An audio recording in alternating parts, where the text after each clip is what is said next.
Good evening, this is Gavriel Jacknin, and welcome to BJC Halacha A, number 1067. Halacha A keeps the Yetzer Hara Away, and today's Halacha is anonymously sponsored for a Refuah Shlema for Daniela Bas Chaya. She should have a speedy healing.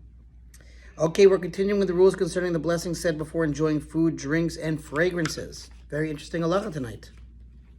If you have in front of you two kinds of food, both subject to the same blessing, for example, a nut and an apple. Now we're talking about an almond or pistachio, because a peanut actually does not have the same blessing as an apple. Peanut is an adama, an apple is ha'etz. So almond and an apple, so that you can recite a blessing over one and thereby exempt the other, you should do so. It is forbidden to say the blessing over one kind with the intention of not exempting the other in order to say a separate blessing over the other kind, since it is forbidden to cause the uttering of an unnecessary blessing. Rather, you should say the blessing over the food that is superior. And in chapter 55, they're going to talk about how to know which fruit or nut is going to be superior.